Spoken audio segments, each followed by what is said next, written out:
சுபாஷ் சந்திர போஸை கல்கட்டாவில் அரெஸ்ட் பண்ணி board player cellular ஜெயிலுக்கு கூட்டிட்டு போகிறாங்க வெள்ளைக்காரவங்க. அப்போ அங்கே நிறைய கூட்டம் கூட்டிட்டு அவர் அங்கேருந்து நகர விடல. அதனால தந்திரமா அவரை ட்ரெயினில் மெட்ராஸ்க்கு கூட்டிட்டு வந்துடுறாங்க. மெட்ராஸில் வந்துட்டு மெட்ராஸ்ல வந்து செல்லுலர் ஜெயிலுக்கு பிளெயினில் போகிறது தான் அரேஞ்ச்மெண்ட். இங்கே கூட்டிட்டு வந்தப்போ இருட்டாயிடுது. அதனால போக முடியலன்ட்டு அன்னைக்கு ராத்திரி இங்கே வந்து மெட்ராஸ் சென்ட்ரல் ஜெயில் அதில் வச்சிருந்தாங்க, செல் நம்பர் 172. அதனால இந்த சென்ட்ரல் ஜெயிலை உடைச்சப்போ இதையும் உடைச்சிட்டாங்க. மேபி அவங்களுக்கு அந்த இன்ஃபர்மேஷன் தெரியலன்னு நினைக்கிறேன். அப்போ நான் இதை வாங்கி அதை அப்படியே இங்கே இந்த கல், மெட்ராஸ் சென்ட்ரல் ஜெயிலோட கல் கதவு எல்லாம் வாங்கி அவர் இருந்த விளக்கு சேர் கீரெல்லாம் உள்ள இருக்கு. அதை வந்து இங்கே வந்து செட் பண்ணிட்டோம் சுபாஷ் சந்திர போஸ் ஞாபகமாக. அந்த சர்டிஃபிகேட் அந்த பேப்பர்லாம் இங்கே இது பண்ணி வச்சிருக்கோம். இது வந்து செல் நம்பர் 172. சுபாஷ் சந்திர போஸ் மெட்ராஸ் சென்ட்ரல் பிரிசனில் ஒரு நாள் ராத்திரி அவர் தங்கினார். அன்னைக்கு அவர் இருந்த செல்லோட ஜன்னல், அதை அவங்க செல்லை சென்ட்ரல் பிரிசனை உடைக்கும் போது அதை நான் வாங்கி இங்கே வச்சிருக்கேன். மிச்சம்லாம் அங்கே ஒரு இன்னொரு மியூசியத்தில் இருக்கு. ஸோ இந்த இதை வந்து நான் உங்களுக்கு திறந்து காமிக்க போகிறேன். எங்கள் கிட்ட இருக்கிற விசித்திரமான பூட்டெல்லாம் போட்டு அதை பூட்டி வச்சிருக்கோம். இதை திறக்கிறதுக்கு எப்படியும் 1 மணி நேரம் வேணும். வேறு யாராவது திறந்தாங்கன்னா அதுக்குள்ளே நாங்கள் வந்து பிடிச்சிக்குவோம். கேமராலாம் இருக்குது, சவுண்டெல்லாம் வச்சுருக்கோம். ஸோ இந்த பூட்டே ஒரு அற்புதம். இப்போ இதை நான் திறக்க பார்க்க போகிறேன். இதில் ஓட்டை எங்கேயும் இல்லை,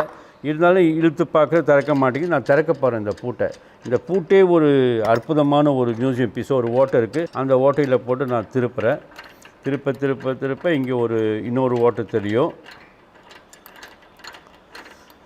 ஸோ இங்கே பார்த்தீங்கன்னா எனக்கு இன்னொரு ஓட்டை தெரியுது. அதுக்கு ஒரு சாவி இங்கே இருக்குது. அந்த சாவியை போடுறேன். ஆனால் அந்த சாவியை போட்டால் கிளச் ஆக மாட்டேங்குது, பூட்டு திறக்காது, கிளச் ஆக மாட்டேங்குது. அதனால் நான் என்ன பண்ணுறேன், இந்த பக்கம் வேறு ஓட்டை இருக்கான்னு பார்க்குறேன். இங்கே ஒரு ஓட்டை இருக்குது, இன்னொரு சாவி இருக்குது. அந்த சாவியை அங்கே போடுறேன். அந்த சாவியை போட்டால் கிளச் ஆகுமான்னு பார்க்கணும் இது. ஸோ அதை திரும்பிட்டு இருக்கேன்.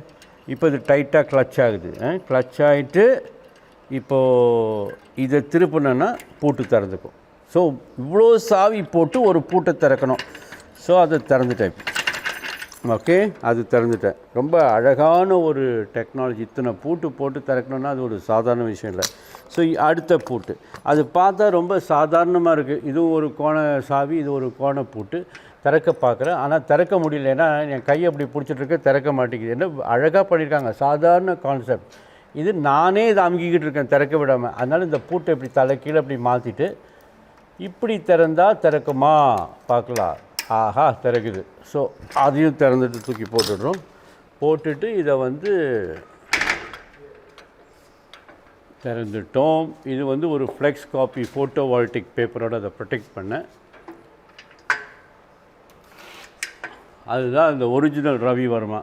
சுபாஷ் சந்திர போஸை கல்கட்டாவில் அரெஸ்ட் பண்ணி போர்ட் பிளேயர் செல்லுலர் ஜெயிலுக்கு கூட்டிட்டு போகிறாங்க வெள்ளைக்காரவங்க. அப்போ அங்கே நிறைய கூட்டம் கூட்டிட்டு அவர் அங்கேருந்து நகர விடல. அதனால தந்திரமா அவரை ட்ரெயினில் மெட்ராஸ்க்கு கூட்டிட்டு வந்துடுறாங்க. மெட்ராஸில் வந்துட்டு மெட்ராஸ்ல வந்து செல்லுலர் ஜெயிலுக்கு பிளெயினில் போகிறது தான் அரேஞ்ச்மெண்ட். இங்கே கூட்டிட்டு வந்தப்போ இருட்டாயிடுது. அதனால போக முடியலன்ட்டு அன்னைக்கு ராத்திரி இங்கே வந்து மெட்ராஸ் சென்ட்ரல் ஜெயில் அதில் வச்சிருந்தாங்க.